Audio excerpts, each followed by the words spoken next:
The B-21 Raider drops through storm clouds 200 meters from Taiwan, 6 Chinese destroyers directly below, pressure steady at 0.5, May 18, 2025, South China Sea. The stealth bomber has been orbiting the same patch of ocean for 3 hours, invisible, recording fleet movements, testing response times, mapping defensive gaps. This is the new warfare.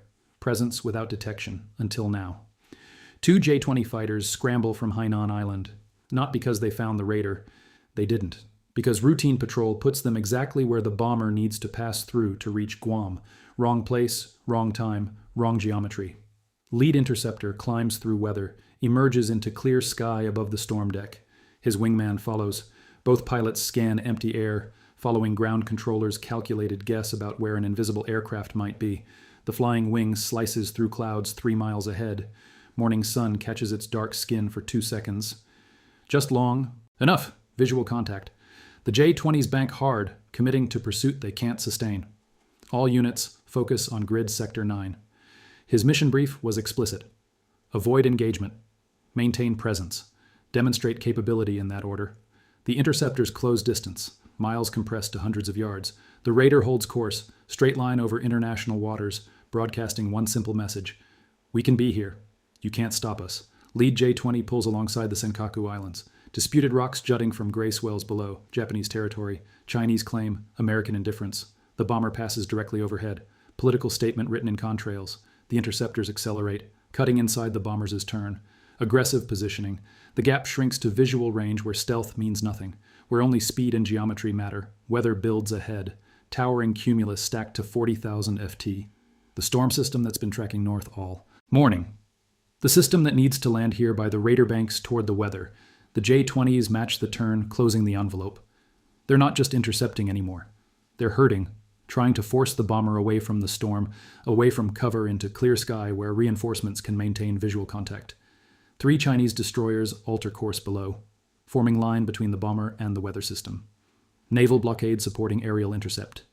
Coordinated response across domains, 400 YD separate hunter and hunted, close enough to see the J-20's weapons pylons, close enough to read stenkled warnings on missile casings.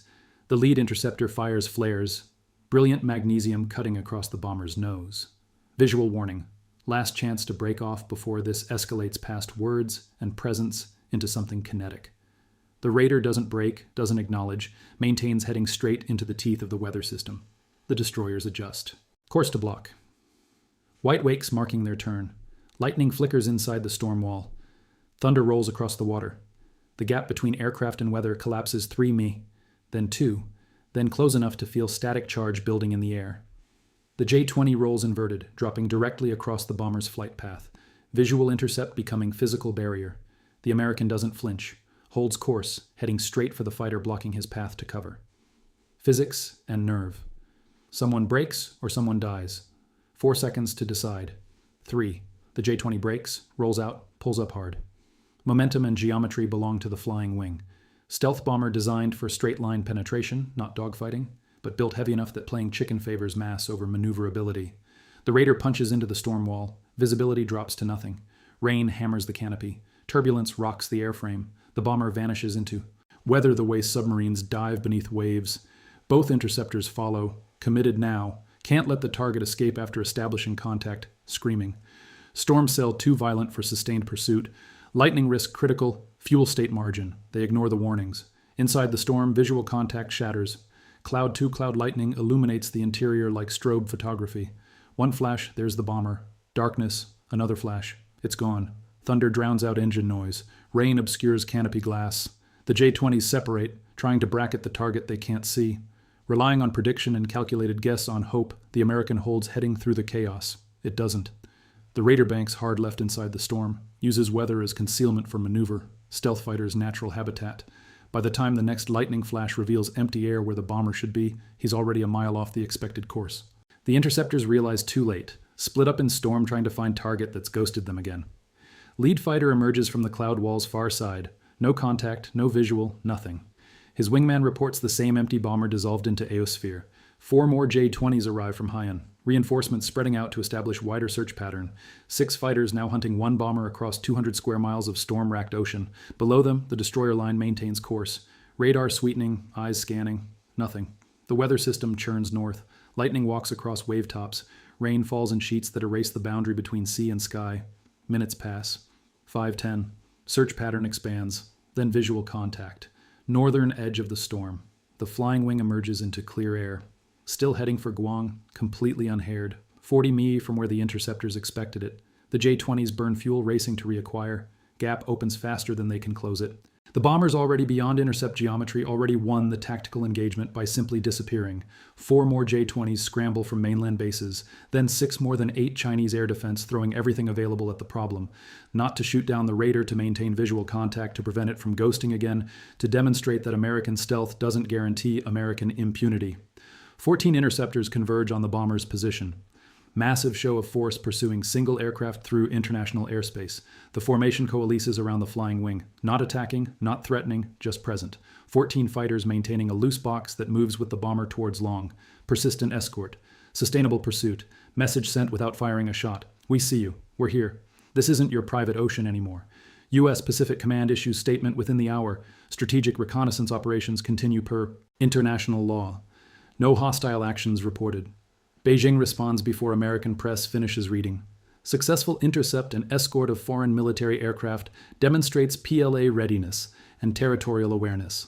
Both sides declaring victory. Both sides technically correct. Both sides knowing the real question hasn't been answered yet. The raider crosses into Guam's air defense identification zone 90 minutes later. The Chinese fighters break off at the boundary. Professional, precise, no parting gestures. They've made their point. American bomber lands at Andersen Air Base, debriefs intelligence officers for 3 hours, downloading sensor data, mapping destroyer positions, documenting intercept patterns. The information gathered during those 3 hours of harassment fills 40 tab of storage. Fleet dispositions, response times, coordination protocols, fuel consumption patterns, everything needed to plan actual penetration missions if deterrence ever fails. This is what winning before war starts actually means. Not dramatic dogfights, not weapon releases, just presence, just collection, just demonstrating capability to operate inside an adversary's defensive envelope. Despite their best efforts, B-21 proves it can ghost through detection nets, gather intelligence, and egress safely. China. It can surge massive force pressure. Everyone learns, everyone adapts. Everyone prepares for a conflict neither side wants, but both sides plan for. 3 days later, another B-21 launches from Guam. Different route, different timing, different objectives. Chinese forces scramble again. Cat and mouse across an ocean where stakes keep climbing, but rules remain unwritten. In Washington, planners study the interceptor. Beijing strategists reviewed the escort execution.